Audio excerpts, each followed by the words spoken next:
Cricket বোর্ডে সিন্ডিকেটের দিন শেষ, যে কোনো নিয়োগ পদোন্নতির ক্ষেত্রে বিবেচনায় নেওয়া হবে পারফরম্যান্স, বললেন সভাপতি আমিনুল ইসলাম বুলবুল। চাকরি শুধু না, সমস্ত বিধিমালা এমন প্রত্যেকটা ফলো করা হবে within the not within the যে আমরা ক্রাইটেরিয়া তৈরি করেছি সেটার মধ্যে।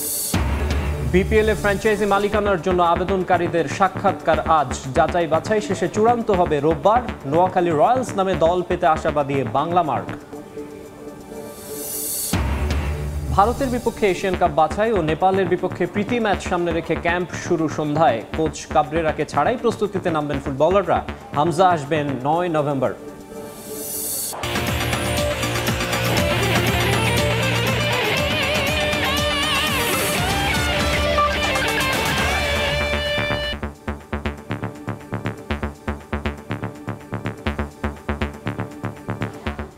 বিশ্বের নানা প্রান্তের খেলাধুলার খবর নিয়ে আমাদের নিয়মিত আয়োজন খেলার সময়, আর এই আয়োজনে আপনাদের সঙ্গে আছি আমি মাকসুম আলম খান।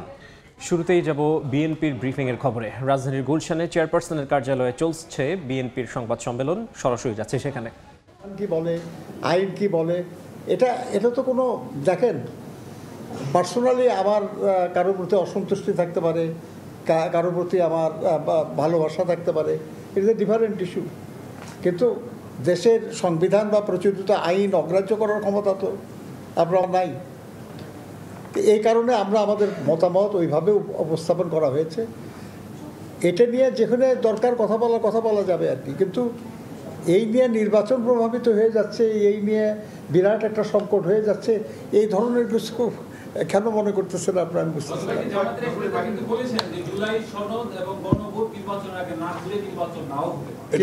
তাদের বক্তব্য বলছে, সে বলুন, এটা পলিটিক্যাল পার্টি, সে তার মতামত বলতেই পারে। তারা তো সংসদ নির্বাচনও পিআর চাইছিল, রাজি হয়েছে তো এখন ইয়েতে।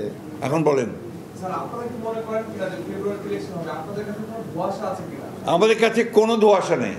আমরা বিশ্বাস করি যে সরকার এবং নির্বাচন কমিশন তারা সকল প্রস্তুতি গ্রহণ করছেন এবং মার্চ ফেব্রুয়ারিতে নির্বাচন ঘোষিত, যে তার সময় আছে, তাই নির্বাচন অনুষ্ঠিত হবে। আসলে যেই দাবি দেওয়ায় জামাত অলরেডি মাঠে আছে, মাঠের কর্মসূচি দেওয়ার কথা বলছে, মাঠে থাকা বলতে আপনারা কি বোঝানো জানি না। আচ্ছা বলুন। হ্যাঁ, আপনারা কি কোনো কর্মসূচি এই ধরনের? না, আমরা কোনো কর্মসূচি এখন যাব না। আমার একটা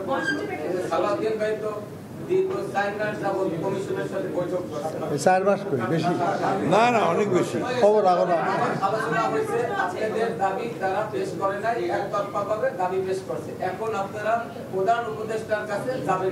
এই কারণ ওকে জিজ্ঞেস করছে, উত্তরটা দিক। ধন্যবাদ। আমি আপনার প্রশ্নটা আসলে বুঝতে পারি না। এখানে দাবি পেশের কোনো বিষয় নাই তো। দীর্ঘ 10 মাস 11 মাস যাবৎ প্রথমে 6টা সংস্কার কমিশনের সাথে আমাদের ধারাবাহিক দীর্ঘ আলোচনা হয়েছে এলডি হলে।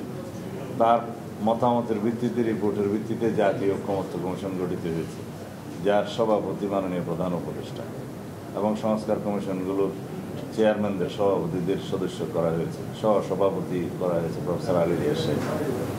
এখানে কোনো দাবি নিয়ে তো আলোচনা হয়নি।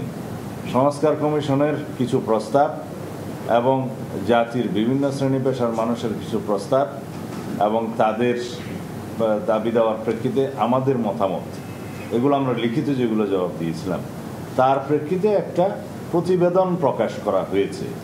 সেই প্রতিবেদনের উপরেই মতামত আহ্বান করা হয়েছে। রাজনৈতিক দলগুলোর সাথে আলাপ আলোচনা হয়েছে। 23টা কার্য দিবসে দীর্ঘ 3 মাস ব্যাপী সেই দ্বিতীয় পর্যায়ের আলাপ আলোচনা হয়েছে। সেটা 31শে জুলাই সমাপ্ত হয়েছে দ্বিতীয় পর্যায়ের আলাপ আলোচনা। তখন শেষ দিনে কেউ প্রস্তাব করলেন, 2টি রাজনৈতিক দল, এই জুলাই সনদ যেটা প্রণীত হয়েছে তখন পর্যন্ত with note of dissent, with ভিন্ন মত, বিভিন্ন পয়েন্টে বিভিন্ন রাজনৈতিক দলের, আমরাও কিছু নোট অফ ডিসেন্ট দিয়েছিলাম, সেগুলো সংকলিত থাকবে এবং সেভাবেই জুলাই জাতীয় সনদ প্রণীত হবে। সেটা বাস্তবায়নের জন্য এবং তার আইনি ভিত্তি দেওয়ার জন্য তখন দাবি করলেন 2-1টি দল। তা আমরা তখন আলোচনা পর্যায়ে বললাম যে জুলাই জাতীয় সনদটা প্রণীত হোক, এটা স্বাক্ষরিত হবে, তবে এর আইনি ভিত্তি এবং বাস্তবায়নের প্রক্রিয়া নিয়ে আরও আলোচনা হতে পারে। তৃতীয় পর্যায়ে আরও আলাপ আলোচনা হলো, সেই আলাপ আলোচনার ভিত্তিতে আমরা এই জুলাই জাতীয় সনদের 84টি দফার মধ্যে যেভাবে আমরা ভিন্ন মত দিয়েছিলাম, নোট অফ ডিসেন্ট দিয়েছিলাম, সেই সমস্ত দফায় সকল রাজনৈতিক দল যারা ভিন্ন মত এবং নোট অফ ডিসেন্ট দিয়েছে সেগুলো দফাওয়ারি উল্লেখ করার জন্য আমরা আমাদের প্রস্তাব দিলাম, এবং সেটা হলো দফাওয়ারি সমস্ত ভিন্নমতগুলো আপনারা এই জুলাই জাতীয় সনদ যেটা প্রিন্টেড কপি এটাতে দেখতে পাবেন।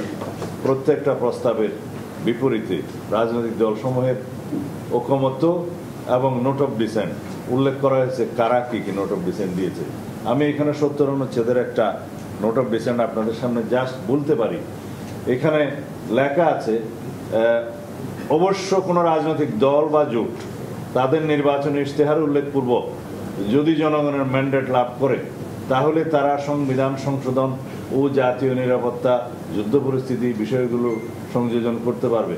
অর্থাৎ এর আগে দুইটা বিষয়ে সবাই সম্মত, একটা হলো আস্থা ভোট আর একটা হলো অর্থ বিল। এই দুই বিষয়ে সবাই সম্মত, কিন্তু কেউ কেউ সংবিধান সংশোধনের বিষয়টি 70 অনুচ্ছেদে এমপিদের স্বাধীনতার বাইরে রাখতে চেয়েছেন, আমরাও চেয়েছি। এবং তার সাথে আমরা বলেছি রাষ্ট্রে যদি কোনো সময় যুদ্ধ পরিস্থিতির মতো অবস্থা হয় সেই ক্ষেত্রেও এমপিরা যেন দলের পক্ষেই ভোট দেন। তো এই দুটো বিষয় এখানে বলা আছে। যদি আমরা নির্বাচন ইশতেহার উল্লেখ করি, জনগণ আমাদের পক্ষে রায় দেয়, তখন আমরা এটা ভাবে নেব। এবং সেখানে পরিষ্কারভাবে বলা আছে যে অবশ্য কোনো রাজনৈতিক দল বা জোট তাদের নির্বাচন ইশতেহারে উল্লেখপূর্বক যদি জনগণের ম্যান্ডেট লাভ করে তাহলে তারা সেই মতো ব্যবস্থা গ্রহণ করতে পারবে। এটাই তো জুলাই জাতীয় সনদ। এবং এখানে যে সমস্ত প্রস্তাবের সংস্কার কমিশন এবং অন্যদের প্রস্তাবের বিপরীতে এগুলো লেখা হয়েছে, সেখানে নোট অফ ডিসেন্ট শুধু আমরা দেইনি, আপনারা এই দলিলগুলো আপনারা দয়া করে পড়ে দেখবেন যে এখানে বিভিন্ন দল বিভিন্ন দফায় বিভিন্ন রকমের নোট অফ ডিসেন্ট দিয়েছে, সেটা এইভাবেই উল্লেখ করা আছে এবং দফাওয়ারি এই কথাগুলো যাচ্ছে। তা এখন আমাদের প্রশ্ন হলো, জুলাই জাতীয় সনদ বাস্তবায়নের জন্য কি এই সনদটা অন্তর্ভুক্ত করা উচিত ছিল না জাতীয় ঐকমত্য কমিশনের সুপারিশে? কিন্তু তারা এই ডান পাশের সমস্ত মতামত ওমিট করে গিয়েছে, বাদ দিয়ে দিয়েছে, শুধু তাদের প্রস্তাবগুলো উপরে তারা একটা তফসিল রচনা করেছেন। তফসিল 1, বিকল্প প্রস্তাব 1-এও তফসিল 1, বিকল্প প্রস্তাব 2-এও তফসিল 1, 48টা দফা দিয়ে সেই তফসিল করা হয়েছে। বলা হয়েছে এই 48টা দফার উপরেই গণভোট হবে। এখানে কে কি মতামত দিল, কিভাবে সনদে উল্লেখ করা হলো, কিভাবে সম্মত হলো, কিছুই উল্লেখ করা হয়নি। এবং বলা হয়েছে বিল আকারে এটা উপস্থাপন করা হবে। বিল কারা করতে পারে? বিল জাতীয় সংসদের এখতিয়ার। নির্বাচিত জাতীয় সংসদ বিল আকারে আইনের আগে উত্থাপিত হয়। সেই bill first reading, second reading, third রিডিংয়ের পরে, জনমত যাচাইয়ের পরে, স্থায়ী কমিটিতে আলোচনা করার পরে সেই বিলটা গৃহীত হলে সেটা আইনে পরিণত হয়।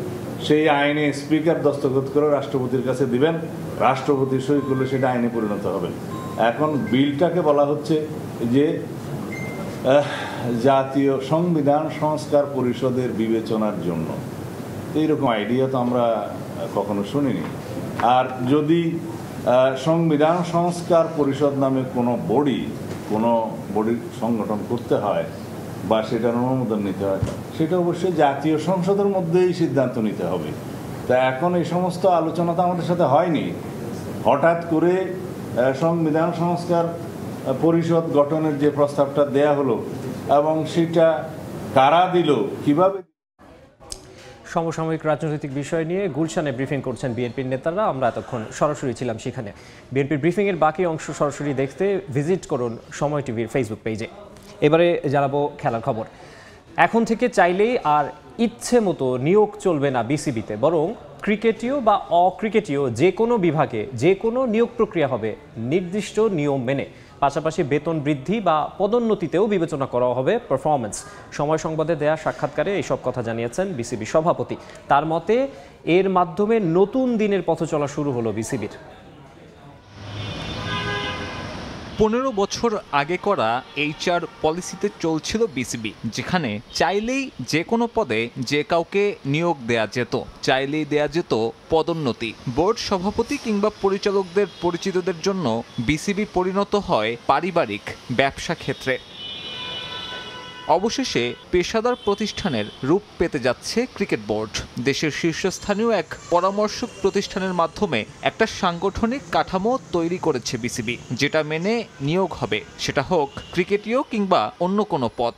আমরা যখন ট্রিপল সেঞ্চুরি লঞ্চ করেছিলাম, তার 4 নম্বর প্রোগ্রামটা ছিল যে বাংলাদেশ ক্রিকেট বোর্ডকে আমরা একটা ইন্টারন্যাশনাল বা ওয়ার্ল্ড ক্লাস অর্গানাইজেশনে রূপান্তরিত করব। এই পুরো ক্রিকেট বোর্ডের অর্গানোগ্রামটা আমরা নতুন করে সাজাচ্ছি। আমাদের বেশ কিছু নতুন হেডস নিচ্ছি। এখানে সমস্ত কর্মকর্তা যারা থাকবে তাদের যে কাজের যে এথিক্স থাকবে, তাদের কাজের যে KPI থাকবে, তাদের যে পারফরমেন্স বা তাদের অ্যানুয়াল যে অ্যাপ্রেজাল থাকবে, সবগুলো একেবারে ক্লিয়ার করা হয়েছে। এর মাধ্যমে বিসিবিতে বন্ধ হতে যাচ্ছে স্বজনপ্রীতি। বেতন বৃদ্ধি কিংবা পদোন্নতিতেও এখন থেকে পারফরমেন্স অ্যানালাইসিস করবে ক্রিকেট বোর্ড।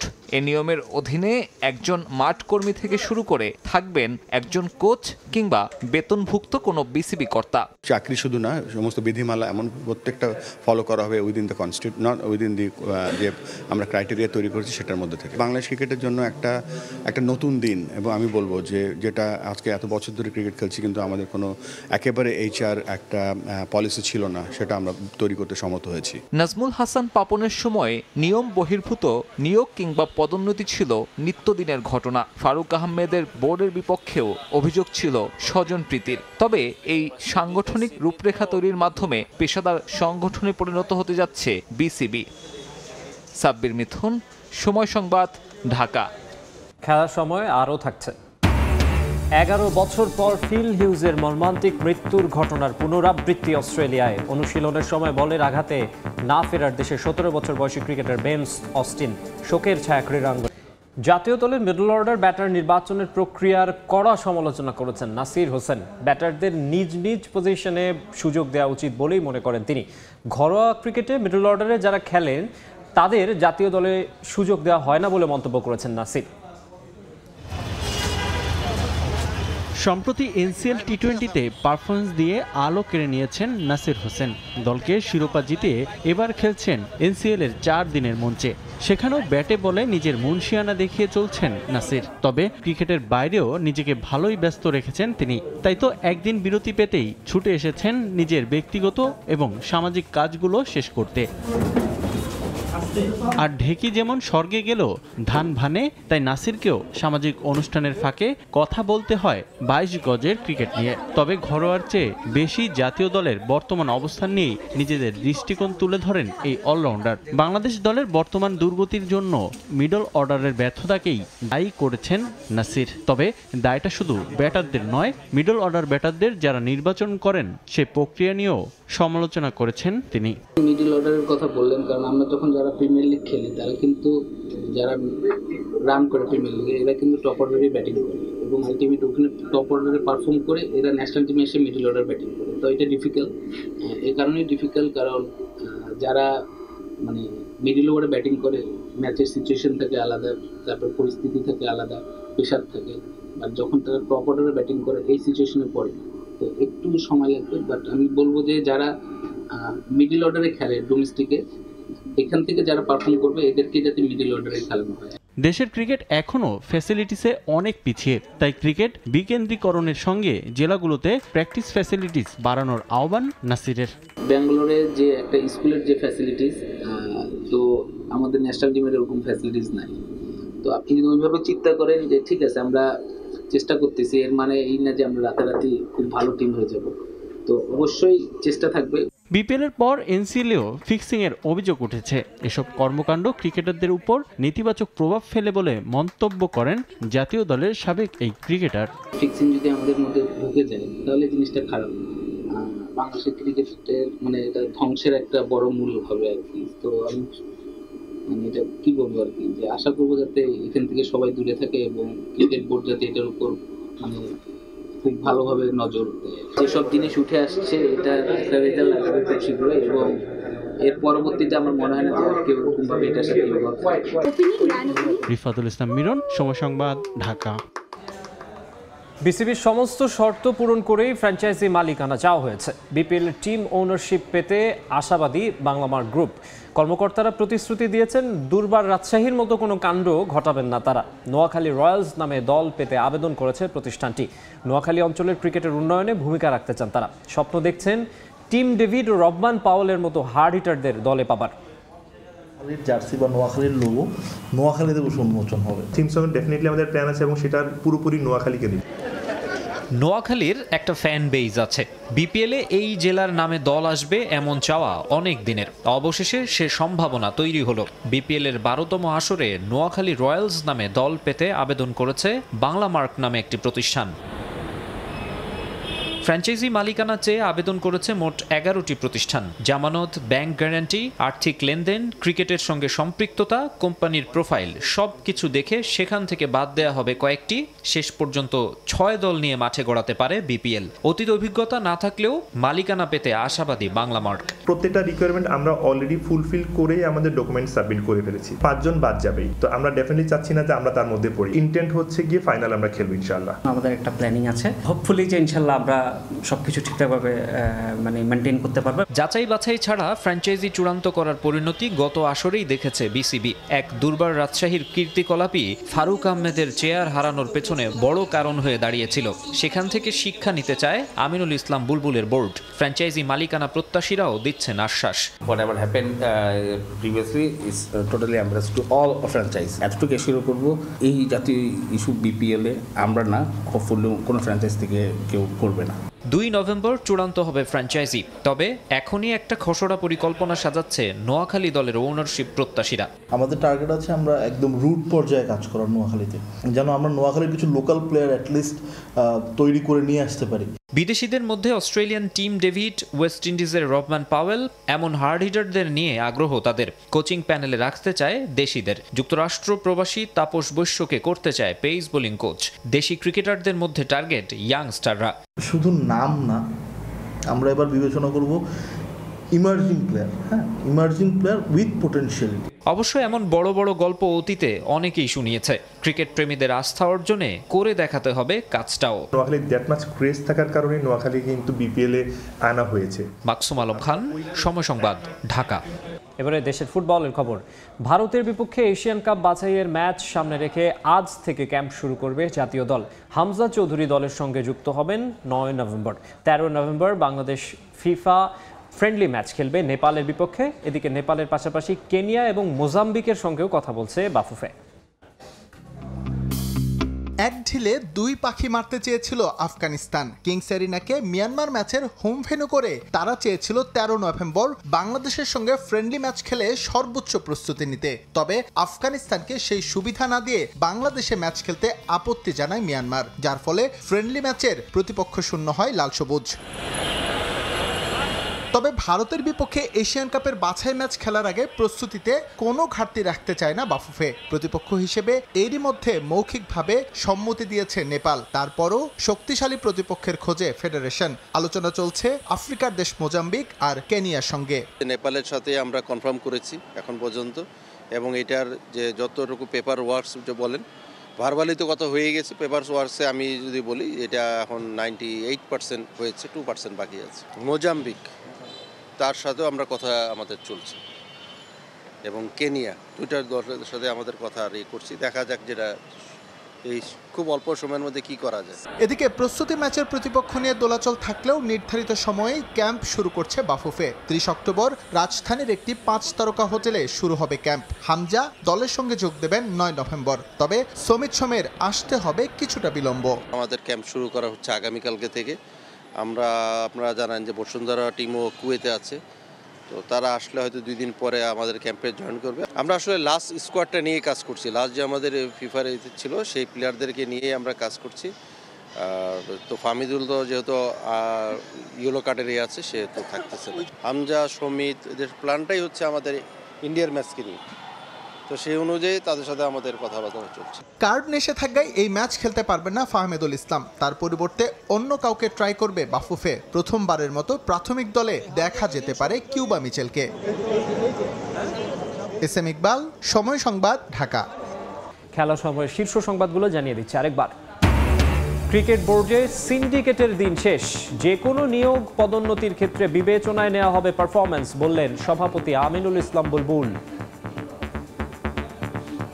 চাকরি শুধু না, সমস্ত বিধিমালা এমন প্রত্যেকটা ফলো করা হবে within the not within the যে আমরা ক্রাইটেরিয়া তৈরি করেছি সেটার মধ্যে। বিপিএল এ ফ্র্যাঞ্চাইজি মালিকানার জন্য আবেদনকারীদের সাক্ষাৎকার আজ, যাচাই বাছাই শেষে চূড়ান্ত হবে রোববার। নোয়াখালী রয়্যালস নামে দল পেতে আশাবাদী বাংলামার্ক। এবং ভারতের বিপক্ষে এশিয়ান কাপ বাছাই ও নেপালের বিপক্ষে প্রীতি ম্যাচ সামনে রেখে ক্যাম্প শুরু সন্ধ্যায়। কোচ কাবরেরাকে ছাড়াই প্রস্তুতিতে নামবেন ফুটবলাররা। হামজা আসবেন 9 নভেম্বর। এই ছিল খেলার সময়ের এখনকার আয়োজনে।